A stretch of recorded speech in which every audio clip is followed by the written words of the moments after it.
Pendant que Frédéric et Éliane reconstruisent peu à peu leur souffle, la machine judiciaire, elle, est déjà en mouvement. Des années d'enquête, un parquet national antiterroriste sur le qui-vive, des milliers et des milliers et des milliers de pièces, des expertises, des procès-verbaux. Au bout, le plus grand procès criminel de l'histoire française. Maître Gerby, ça fait longtemps qu'il nous raconte ces histoires de procès. Elles sont toutes plus prenantes les unes que les autres. C'est toujours passionnant d'avoir un œil à l'intérieur, de comprendre la justice, son fonctionnement, d'entendre comment on défend une victime. Car Maître Gerby est avocat et il a fait un choix.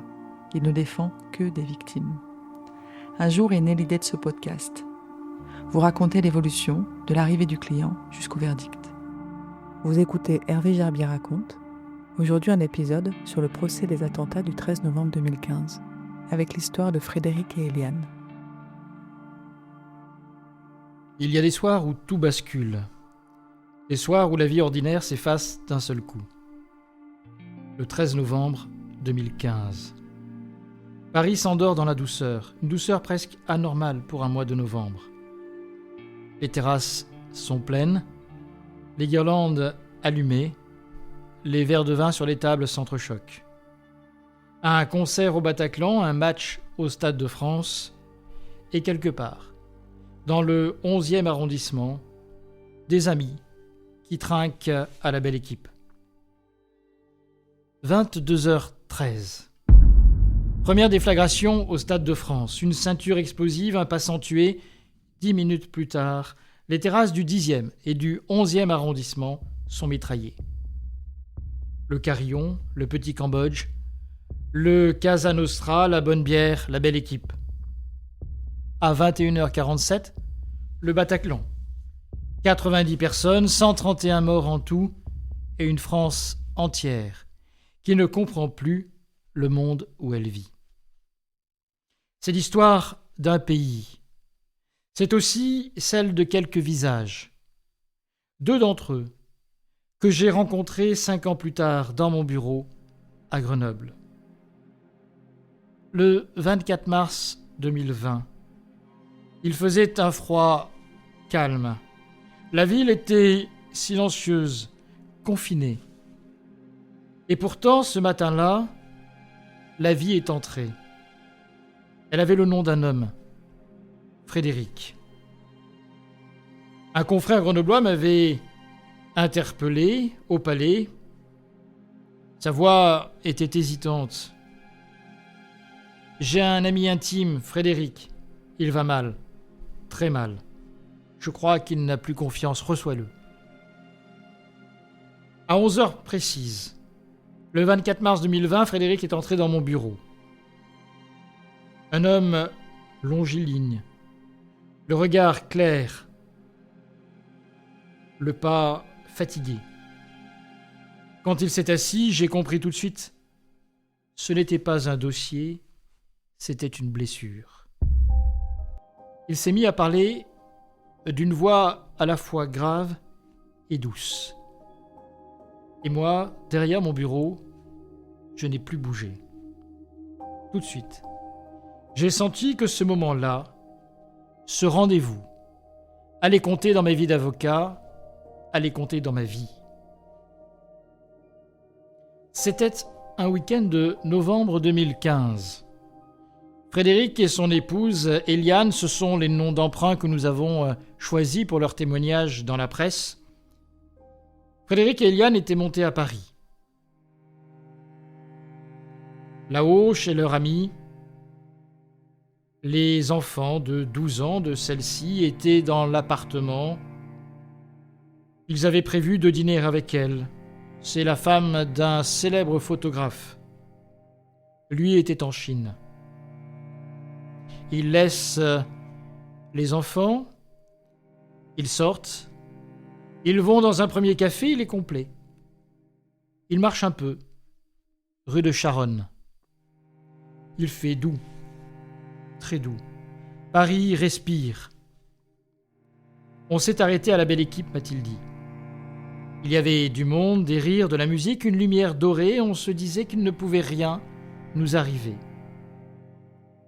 Il s'installe à l'intérieur, sur une petite table ronde, juste derrière la vitre. 3 amis, une bouteille commandée, des rires, et soudain, le vacarme. Des claquements, on aurait dit des pétards, et le verre qui explose. Les uns et les autres se protègent, se réfugient sous les tables. Ils rampent, tombent à terre. Leur amie est là, inconsciente. Je me suis mis à faire un massage cardiaque, j'ai cru que je pouvais la sauver, me raconte Frédéric. Puis un pompier s'avance, à genoux, lui pose la main sur l'épaule. « Monsieur, c'est fini. » Frédéric et Eliane doivent rentrer. Les 2 enfants sont toujours dans l'appartement, ils entendent peut-être à la télévision que des choses se sont passées. Ils marchent dans la nuit, la chemise blanche de Frédéric est tachée de sang. Ils sont seuls. Avant d'ouvrir la porte, Frédéric retire sa chemise, je ne voulais pas qu'il voie ça. Et puis, l'indicible. Expliquer. Prévenir le père là-bas en Chine. Le lendemain, le 36 quai des Orfèvres. Et le retour à Grenoble le lundi. Le travail. Comme si de rien n'était. Quand on me disait « Tu as vu ce qui s'est passé vendredi ?» je disais « Oui », sans dire que j'y étais. Je l'ai écouté longtemps, Frédéric, sans l'interrompre. À la fin, il s'interrogeait. Devait-il être considéré comme une victime ou un simple témoin de l'histoire ? Je lui ai alors répondu doucement. Nous le déciderons ensemble. Pas tout de suite, et vous ne serez pas seul. Nous avons fait un pacte. Je lui ai proposé qu'on soit accompagné d'un spécialiste du stress post-traumatique, qu'avant toute chose, il comprenne. Qu'est-ce que ça veut dire être reconnu comme victime ? Et si il le veut, comment l'y préparer ? Il a accepté. À partir de ce jour, Frédéric est revenu souvent, en fin de journée, lorsque plus personne n'est au cabinet, lorsque nous avons le temps de bavarder. Il est venu souvent fatigué, parfois silencieux. Nous avons avancé ensemble. Et puis, l'un de ces soirs, il n'est pas venu seul. Eliane était là. « Je voulais savoir ce qui se passe dans votre bureau », a-t-elle dit. Ce qui s'y passe lui fait du bien. Et elle aussi, peu à peu, est entrée dans ce travail, 2 êtres qui se reconstruisent, pas dans la vengeance, mais dans la dignité. Pendant que Frédéric et Eliane reconstruisent peu à peu leur souffle, la machine judiciaire, elle, est déjà en mouvement. Des années d'enquête, un parquet national antiterroriste sur le qui-vive, des milliers et des milliers et des milliers de pièces, des expertises, des procès-verbaux. Au bout, le plus grand procès criminel de l'histoire française. L'arrêt de renvoi tombe. Plus de 500 pages pour envoyer 20 accusés devant la cour d'assises spéciale. 6 seront jugés par défaut. 2380 parties civiles, 327 avocats pour les représenter et de nombreux avocats de la défense. Une véritable cité judiciaire s'installe dans l'île de la Cité et moi, au milieu. Pendant le travail de Frédéric, je me concentre sur un nom. Osama Krayem, le Suédois. Je lis son dossier. Il est né à Malmö en 1992. Sur une vidéo de la télévision belge, il a 12 ans. C'est un enfant qui joue au football sur un terrain détrempé. Il est ce petit garçon de Suède, que l'on croit intégré par le sport, repéré déjà par ses capacités sportives. 10 ans plus tard, cet enfant de 12 ans, cet enfant de Malmö, se retrouve en Syrie. Son regard a changé. Dans les images de propagande de Daesh, on distingue cette cicatrice particulière à l'œil. Dans l'une des vidéos d'exécution, rappelez-vous, ce soldat jordanien dans le désert, dans une cage, encerclé par des soldats au visage masqué, brûlé vif. À le regarder, parmi ces soldats de Daesh, un homme à la cicatrice au coin de l'œil. C'est lui. C'est Osama Krayem dans le désert, autour de la cage où un pilote jordanien sera brûlé vif, où la mise en scène fera le tour du monde. Je relis. Je relis encore, je ne cherche pas l'excuse, je cherche la faille. Comment bascule-t-on ? Qu'est-ce qui pousse un gamin d'Europe du Nord à rejoindre l'enfer de Daesh ? Ces questions, je les note dans la marge de mon carnet, un point d'interrogation après chaque nom. Le 8 septembre 2021, le procès que l'on appelle le procès V13 s'ouvre. Dans une salle construite spécialement pour l'histoire. Portique, détecteur, chien, tireur d'élite. Un théâtre de verre et de bois où l'on va tenter de dire la vérité. Je prends ma place, toujours la même. Juste en bas des avocats généraux, des 3 avocats généraux. Cette place sera la mienne pendant les 10 mois du procès. Au centre de la cour d'assises spéciale, Jean-Louis Perriès, le président. Une voix calme, précise, chaleureuse. Il impose une règle. On écoutera d'abord les victimes. Il impose une autre règle de parole. Alors qu'habituellement, les avocats de partie civile posent les questions en premier, suivis du parquet, il nous demande d'accepter que les premières questions soient posées par les avocats généraux qui connaissent parfaitement le dossier et qu'ensuite, les avocats qui le souhaitent puissent éventuellement poser des questions. Une inversion de l'ordre des rôles, des places dans l'enceinte de la cour d'assises, unique, mais elle est presque symbolique. Alors, les premières semaines, les voix se succèdent.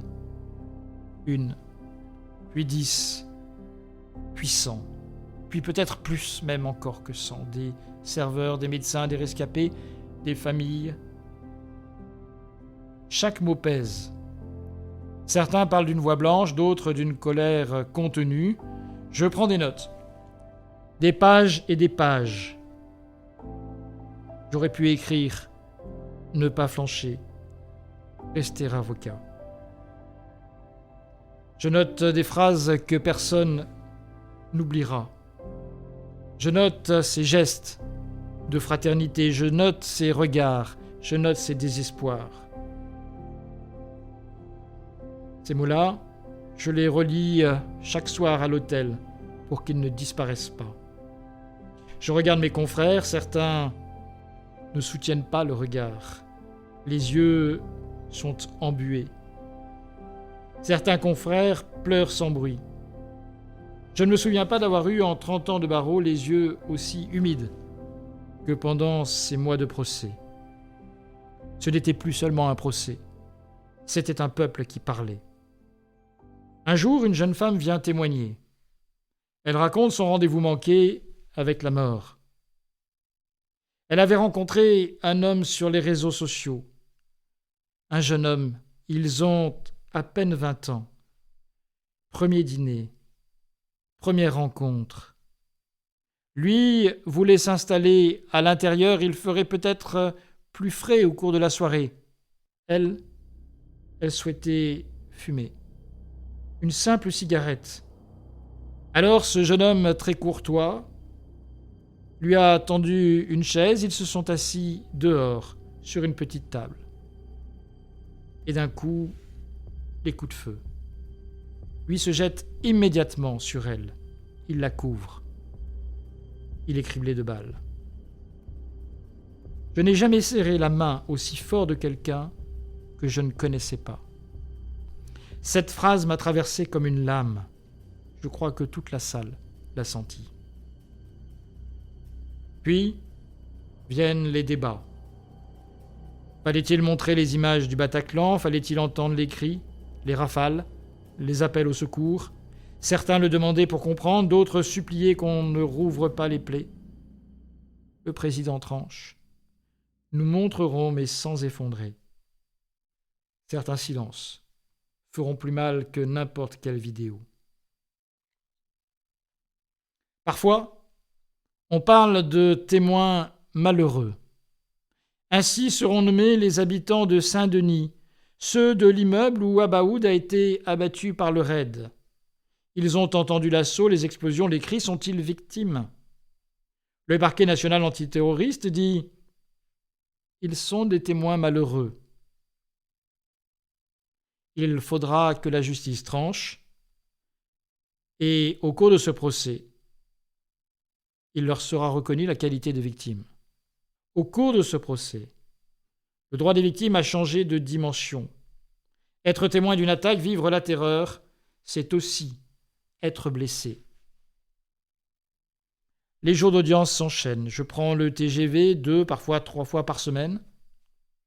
Je dors dans le même petit hôtel où l'on finit par me reconnaître, parfois échanger quelques mots sur ce procès qui dure. Je me couche tard, je relis mes notes. J'ai la tête souvent pleine de voix. Je n'ai, je crois, jamais eu autant de nuits blanches. Pas de peur, mais d'émotion. Les phrases reviennent, chaque nuit, comme des échos. Des mots qui hantent, mais des mots qui guident aussi. Dans mes carnets, il y a de tout. Tous ces mots parlent de visages, de dates, de détails absurdes. Je note tout, sans savoir véritablement pourquoi. Peut-être pour ne pas oublier, peut-être pour ne pas sombrer. Quand je les relirai plus tard, je verrai encore la trace d'un stylo qui ne finit pas une phrase. Ces notes sont devenues, au fil des jours, des balises. Elles m'ont rappelé que notre rôle, c'était d'être là, debout, à écouter, à écrire, pour que rien ne s'efface. Le procès a déjà duré 6 mois. Chaque jour d'audience me laisse un peu plus vidé. Les nuits se suivent, se ressemblent, des visages, des cris, des phrases qui tournent en boucle. Et je me rends compte que, la plaidoirie arrivant, il faudra que je puisse l'élaborer différemment de d'habitude. Je sais qu'un temps me sera imparti. J'ai pris la responsabilité d'évoquer non seulement le parcours d'Osama Krayem, mais aussi celui de 2 autres terroristes, Bakali et Ayari. Je relis mes carnets, les phrases soulignées. Je suis loin de mon domicile. Je suis parti m'isoler. Pour couper le téléphone, pour couper les mails, juste moi, mes notes, mes carnets. Pour la première fois, je décide d'écrire ma plaidoirie. D'habitude, je parle avec mes notes, je me laisse porter par l'audience, mais là, non. Je veux que chaque mot soit pesé. Juste humain, à la hauteur de ce que les victimes ont connu. Lorsque je prépare ma plaidoirie, je pense bien sûr aussi à Frédéric et à Eliane, et à cette scène bouleversante du 9 septembre 2021, leur témoignage. Ils se sont avancés à la barre, main dans la main, et ils ont raconté calmement, sans pathos. Et puis, cette surprise. La fille de leur amie, celle qui avait 12 ans en 2015, souhaite elle aussi témoigner. Elle n'était pas convoquée, ça n'était pas prévu. Le président Périès, dans toute l'humanité qui est la sienne, l'autorise à parler. Lorsqu'elle s'avance devant la cour d'assises, les pas qu'elle fait, jusqu'à la barre. Elle les accomplit main dans la main avec son père, ce célèbre photographe. Et d'une voix déjà d'adulte, elle dit qu'elle n'en veut pas aux amis de sa maman d'être eux toujours là, et elle partit. Elle rappelle avec ces quelques mots l'absurdité parfois de la vie. Elle évoque l'absence, la très longue absence, les années scolaires, les bulletins qui ne seront plus partagés par la maman, les activités de loisirs qu'elle ne verra pas. La salle entière retient son souffle. C'était une véritable leçon de courage, autant qu'une leçon de paix. C'est à partir de ce moment que j'ai compris ma mission, pas seulement défendre, pas seulement porter la voix des partis civils, mais rendre hommage. Dire aussi la dignité de ceux qui ont traversé l'indicible. Le 23 mai 2022, il est 18h09. Je me lève. Je plaque mes mains sur la barre qui a vu pendant des mois, pendant des jours, pendant des heures, défiler les victimes, les témoins, les experts. Je sens en posant mes mains les témoignages de chacun d'eux. Je regarde la cour.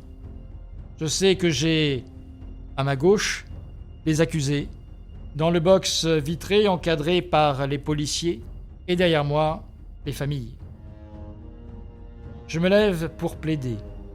Je parle d'Osama Krayem, de Bakali, d'Ayari, ces hommes endoctrinés, mutilés par la haine. Je ne cherche pas à les excuser. Je cherche à comprendre, à nommer le vide.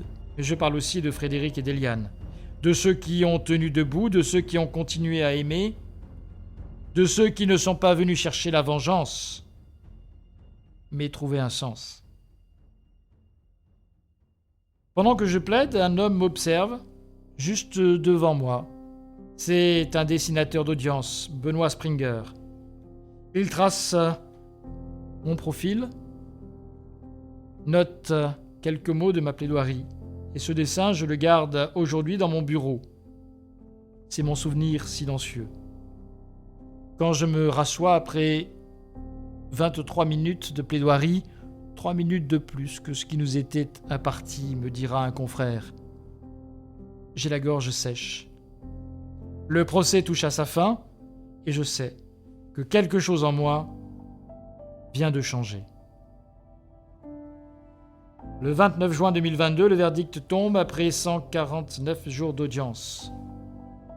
Salah Abdeslam sera condamné à la réclusion criminelle à perpétuité incompressible, une peine rare, extrême. Les autres seront condamnés à des peines de 4 à 30 ans d'emprisonnement avec des peines de sûreté. Il n'y aura pas d'appel.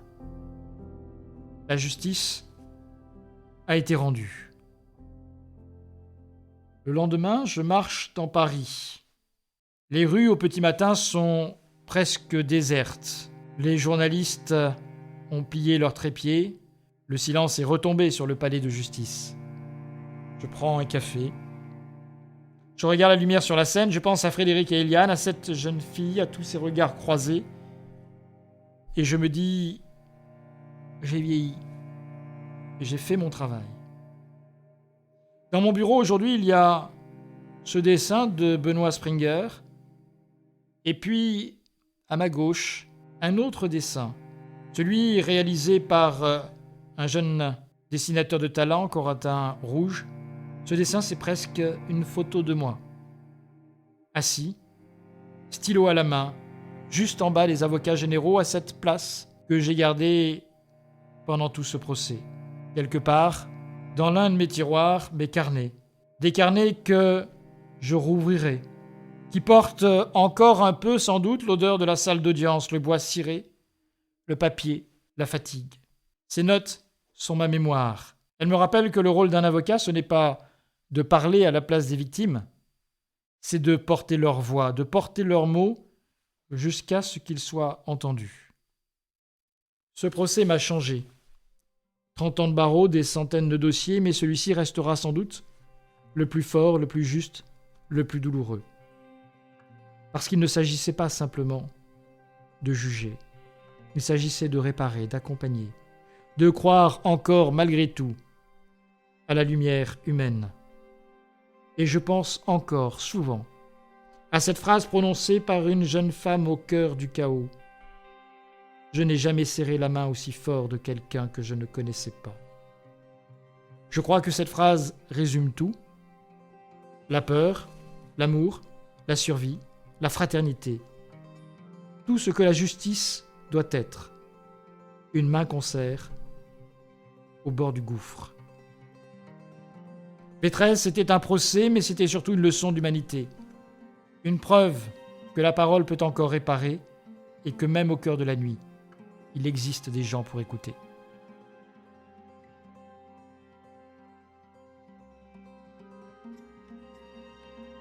Vous avez écouté Hervé Gerbier raconte, un podcast produit par Victimes et Préjudice Avocats, réalisé par Alcat Media. Musique et effets sonores, Alon Peretz, Michael Vignola. À bientôt!